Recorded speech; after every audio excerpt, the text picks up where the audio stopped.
선조임금 또 불안하지요. 평양에서 우주는 이건 뭐 눈 깜짝할 사이인데 어떡할 거냐. 압록강을 건너가야 되겠다. 그때 유성룡은 또 안 된다.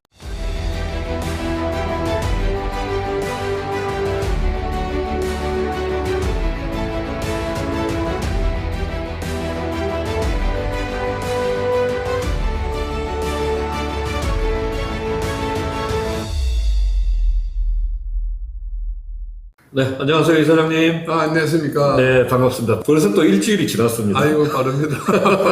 오늘은 예. 지난주에 이어서 우리 서해 유성룡 선생님 이야기를 좀 더 나누고 싶습니다. 유성룡이라는 인물이 얼마나 대단한 인물인지에 대해서는 지난주에 이야기를 나누었고, 유성룡 하면은 사실은 그 징비록을 떠올리지 않을 수 없지 않습니까? 그래서 임진왜란 7년 동안의 그 어떤 참혹한 전쟁의 참상이라든지, 그 다음에 그걸 통해서 깨달은 부분에 대해서 미래에 어떻게 대비해야 된다, 뭐 이런 내용들로 되어 있는 걸로 알고 있는데, 서해 유성룡 선생의 그 징비록의 내용과 그 어떤 역사적인 의미가 무엇인지 이야기를 좀 듣고 싶습니다. 징비록은 이름 그대로 이제 그걸 깨우쳐서 다시 그러한 과오를 범하지 않도록 하는 취지에서 만드는 것이고, 내용도 뭐 잘 알려진 부분이 많죠. 거의 다 많이 알려져 있죠. 이순신이 만약에 징비록을 쓰지 않았다 그러면은 그 이순신의 기록, 물론 이순신 자신의 전쟁 일기가 있습니다. 난중 일기가 있기는 있습니다만은, 그러나 다른 사람이 쓴 기록, 저 유성룡 같이 그 임진왜란 7년 전쟁을 조감적으로 내려다볼 수 있는, 그리고 실제로 그 전투를 지휘했던, 체험했던 사람이 쓴 것이기 때문에 굉장히 역사적인 가치가 많고, 그래서 그 책이 처음에는 국내보다도 오히려 일본에 더 먼저 팔려나갔습니다. 그랬더라고요. 네. 그래가지고 일본 사람들이, 그 사람들이 또 그런 면은 또 있죠. 야, 이걸 거울 삼아가지고 우리가 무엇을 잘했고 무엇을 못했는지 이걸 다 반성해가지고 다음번에는 조선을 꼭 먹어야 되겠다. 실제로 이제 300년 후에 그렇게 됐죠. 네. 처음에는 우리 국내에서는 야, 이 징비록 같은 거는 이런 건 많이 돌리면 안 돼. 반대당해서. 그래서 사실 잘 알려지지도 않고 했는데, 그러나 결국은 이제 다 뭐 빛을 보게 됐죠. 특히 이제 이순신에 대한 기록, 난중일기에 없는 기록, 이러한 것들이 있음으로 인해 가지고 이순신의 가치가 제대로 평가될 수 있는 그런 계기가 되기도 했죠.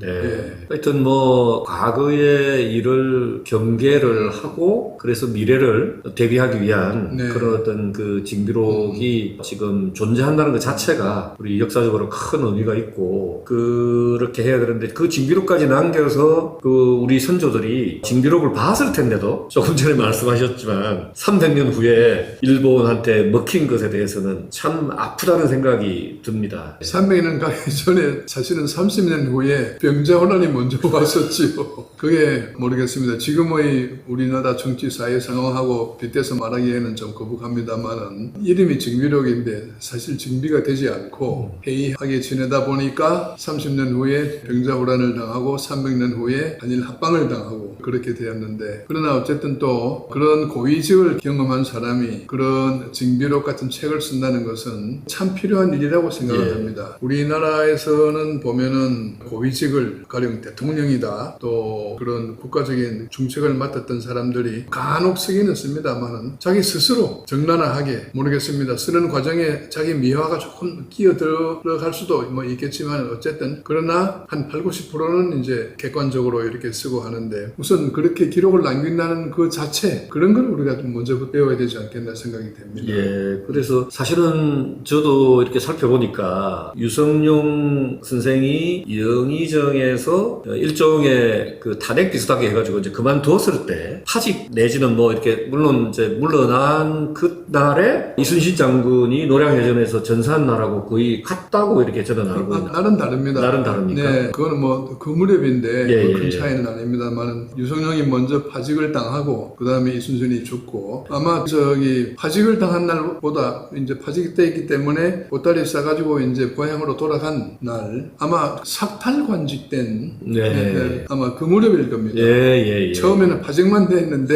야, 저놈은 파직만 시켜가지고는 안 돼. 삭탈관직을 해버리거든요. 그래서 유성룡 선생님도 그렇게 물러나야 할 때를 알아서 자리에 집착한 것 같진 않더라고요. 그래서 그때 물러나고 삭탈관직이 되면서 고향인 안동으로 내려와서 7년 동안의 전쟁에 대한 징비록을 쓰기 시작을 하신 거지 않습니까? 만약에 계속해서 여기저기 머물러 있거나 뭐 그랬다면 연세도 있었기 때문에 사실 뭐 징비록이라는 거 쓰지도 못했을 수도 있을 건데, 그때 고향에 내려와서 그렇게 징비록을 쓸 수 있었던 것은 오히려 뭐 다행스러운 일이다라는 생각이 좀 듭니다. 그런데 이제 그 내용을 보면은 또 아무나 쓸 수 있는 건 아니거든요. 그것이 문필력만 좋다고 해서 되는 것이 아니고 실제로 그런 고위직을 체험해가지고 자기가 체험을 하지 않으면은 쓸 수가 없지요. 근데 유성룡은 그런 고위직을 다 겪었고 경험을 했고, 그것도 이제 전쟁 시국에서 국가의 운명이 정말 촛불처럼 이리 갈까 하는 그 순간순간에 다 유성룡이 있어가지고 내린 결단이 부세에 보니까 나라를 위한 바른 길이었다. 예. 반대당 쪽에서 뭐 10명, 20명이 주장을 하는 것을 유성룡이 혼자서 꺾은 것이 여러 번 있습니다. 가령 몽진을 할 때에 선조 임금이 평안도 쪽으로 갈까 함경도 쪽으로 갈까 뭐 말이 많았습니다. 평안도 쪽은 쫓아오기 쉽다. 평지가 되고 거리가 짧아서, 함경도 쪽은 산도 많고 거리가 멀고 하기 때문에 함경도 쪽으로 가는 것이 낫다. 딱 그때 유성룡이 한마디 합니다. 잠깐 동안에는 나을지 몰라도 결국은 일본군에게 잡힌다. 그러면 모든 것이 끝이다. 우리는 거리도 짧고 일본군이 쫓아오기도 쉽지만은 평안도 쪽으로 가야 된다. 그래가지고 이제 평양으로 해서 우주까지 갔지 않습니까? 선조임금 또 불안하지요. 야, 지금 한양을 해주고 이제 지금 우주까지 왔는데 평양에서 우주는 이건 뭐 눈 깜짝할 사이인데 어떡할 거냐. 압록강을 건너가야 되겠다. 그때 유성룡은 또 안 된다. 많은 반대파의 의견을 묵살했습니다. 유성룡이 감잡은 거예요. 이때까지는 왜군들이 그야말로 일사천리로 쫓아왔지만은 평양에서 더 이상은 못 올 것이다. 평양에 군량미 10만 석을 남겨둔 채로 그걸 불태워 버리지도 않고 그냥 왜군들에게 주고 왔어요. 무슨 밥이 거기 있다. 그 다음에 이순신이 남해에서 제해권을 장악을 했기 때문에 일본군들이 서해를 통한 군수 보급로가 이제 끊겨진다. 이제 고니씨가 평양에서 더 이상 진출하기는 어려울 거다 하는 것을 제일 먼저 깨달은 것이 유성룡이었죠. 유성룡이는 문관이지만은 그런 군사 서적도 많이 읽었고 연구도 많이 했습니다. 저서도 있어요. 자기가 병서를 적어가지고 이순신에게 책도 보내주고 병법에도 굉장히 밝았습니다. 그걸 내다보고 임금께서 이 압록강을 건너가면은 조선은 없어지는 겁니다. 다시 돌아오지 못합니다. 선조도 또 그 말에는 유성룡이 말이니까. 그래가지고 속으로는 굉장히 불안했겠지만은 압록강을 건너가지 않았거든요. 나중에 역사가 증명하지 않습니까? 그때 만약에 여론에 따라가지고 넘어갔더라면은 저희는 지금 이 자리에 있지 못하죠.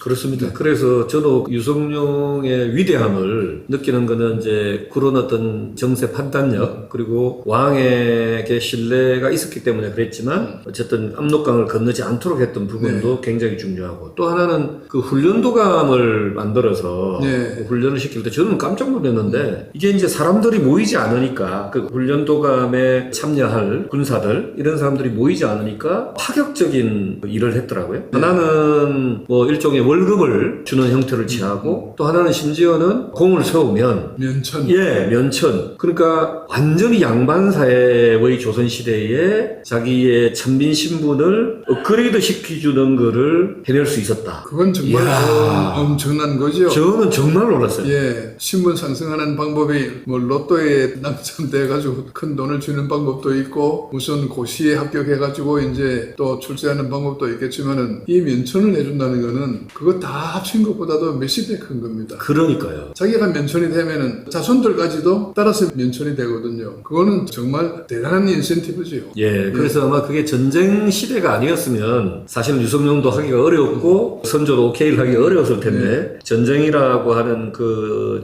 최절명의 상황에서 그런 아이디어를 내고 선조도 받아들였다는 부분에 대해서 저도 되게 이제 놀랐고요. 마지막으로 한 가지만 더 좀 추가로 여쭙고 싶은 것이, 유성룡이 아까 이야기한 대로 문신이지만 병법도 굉장히 많이 알고 또 해박한 지식을 종합적으로 다 가지고 있었던 사람인 것은 명백하고, 근데 지금 조선이 이제 임진왜란으로 그 위기에 처했을 때 뛰어난 외교력을 발휘를 해가지고 명나라가 조선을 구하러 올 수 있도록 했던 역할을 한 걸로 알고 있는데, 맞습니다. 구체적으로 어떤 역할을 하고 구체적으로 어떤 성과를 냈습니까? 유성룡이 명나라에 한번 가본 적이 있습니다. 어릴 때에 초임 시절에 서장관으로 다녀왔는데, 그때에 이제 중국 학자들을 만나가지고 이제 주자학에 대해 가지고 토론을 하면서 그 뛰어난 엄청난 실력을 발휘하는 바람에 중국 본토 유학자들이 서해 선생 참 대단하구나 하는 뭐 그런 에피소드도 뭐 있는데요. 실제 그 주자학에 정통했을 뿐만 아니라 또 다른 부문에 대해서도 이제 굉장히 정통했고, 도학, 불교학, 의학, 병법은 말할 것도 없고 그야말로 만능의 독서를 했고 또 그러한 지식을 가지고 있었고, 그러다 보니까 하여튼 대국을 보는 큰 눈을 가지고 있었죠. 가장 큰 공로라고 하면은 아까 말씀드린 것처럼 이 국가 경제 체제, 국방 체제를 이제 그 짧은 기간에 혁파했다 하는 그런 것도 있고, 이순신이나 권율 같은 사람을 천거해서 이제 안보를 튼튼하게 다졌다는 것도 있고, 하지만은 다 죽어가는 이시 왕조를, 특히 선조 임금을 직접 구했습니다. 전쟁이 이듬해에 중국 황제가 책사를 보내가지고 선조에게 이야기했습니다. 야, 연아, 연은 선조 임금의 이름이거든요. 너는 어떻게 해서 네 나라를 제대로 다스리지도 못하고 해가지고 나까지 어렵게 만드느냐. 너 좀 안 되겠다. 좀 제대로 된 사람한테 물려주든지 하고 빠져라. 뭐 이런 식의 칙서를 보내왔습니다. 칙사가 직접 가지고 왔어요. 제가 말한 것처럼 노골적으로 하진 않았지만 실제 내용이 그런 내용이었고, 선조도 내가 황제로부터 이러한 글을 받았으면은 난 당연히 물러나야 된다. 왕영을 불러가지고 맡기도록 하겠다 하고 칙사한테 얘기를 했어요. 그런데 유성룡이가 아닙니다. 그건 아닙니다. 그리고 그 다음날 만주백관을 다 이렇게 대동하고 가가지고 칙사한테 그래서 정중하게 우리 임금이 정사에 게을르고 무능해서 이렇게 된 것이 아니고 저 무도한 외병에 쳐들어오는데 우리 보고 길잡이 하라고 그래 했는데, 우리가 200년 동안 모셔온 대국을 배신한다는 것은 천리에 배신하는 것이기 때문에 그것을 안 들어주고 하다 보니까 저놈들이 우리를 쳐들어온 겁니다. 이 대국을 위해서 우리가 지금 희생전을 하고 있는 겁니다. 그런 식으로 이야기를 했고, 또 온 칙사도 사실 그렇게 생각을 하고 있었거든요. 조선이 울타리 역할을 해주지 않으면은 결국 요동반도로 넘어오면은 본토에서 싸워야 될 거 아닙니까? 그런데 조선이 어쨌든 피터지 얻어맞으면서 이걸 막아줬고, 또 한번 이렇게 찔러봤는데 유성룡이가 그렇게 당당하게 합리적으로 이야기를 하니까 됐어. 그래. 이 나라가 보니까 뭐 임금도 아직 나이가 젊고 뭐 창창하고 또 그리고 이런 재상이 있으니까 이 나라는 되겠어. 근데 어저께 그 임금 이거 하는 거는 없던 걸로 하고 난 돌아가겠어. 돌아가는 겁니다. 선조 임금을 살려준 거지요. 네, 그랬군요. 어쨌든 우리가 지난주하고 이번 주에 서해 유성룡 선생 이야기를 하면서 우리가 보통 이제 임진왜란 이렇게 이야기를 하면 이순신 장군을 당연히 기억하고, 그다음에 권율 장군, 그리고 선조 임금 뭐 이렇게 생각을 주로 이제 많이 하게 되고 거론을 하게 되는데, 따지고 보니까 이렇게 위대한 유성룡이라고 하는 큰 재상이 큰 역할을 했고 있었는데 좀 그동안의 평가가 부족했던 거 아닌가 하는 생각이 좀 많이 드네요. 부족하기보다도 전쟁의 이야기이다 보니까 아무래도 무관이 조명이 많이 되는데, 그러나 무관이 혼자서 다 할 수 있습니까? 문이 뒤에서 받쳐줘야 되죠. 문무가 겸손이 돼야 이 나라가 바로 되고, 또 요즘은 첨단 과학 시대이긴 합니다만 과학기술, 자연과학이 아무리 혼자서 발전하면 어디까지 가겠습니까? 문사철이 뒷받침이 돼야 되지 않습니까? 그렇습니다. 문사철, 정경법, 수물리, 뭐 화학 뭐 이런 게 다 이렇게 골고루 발달해야 이게 제대로 된 나라가 되는 거 아닌가 하는 게 제 생각입니다. 그런 사람이 또 고위직에 가야 된다는 그렇지. 생각이고, 그리고 보니까 다산 정약용 선생도 방금 말씀하신 대로 이게 모든 분야에 대해서 해박하셨다는 생각이 또 이렇게 드네요. 오늘은 어쨌든 우리가 유성룡이라고 하는 서해 선생님을 이야기를 나누면서 마지막 건배는 서해 선생님께 감사하는 의미로 건배사를 이사님께서 한번 해주시죠. 서해 선생님이 없었어도 임진난 극복이 참 어떻게 됐을지 모르고, 여해께서 안 계셔도 힘들고, 그래서 서해와 여해를 합쳐서 서해! 동해는 우리가 똑똑하게 딱 막아주지만 이번에는 서해, 저 중국 사람들이 또 어떻게 나올지 모르는데 서해를 위하여 서해를 위하여!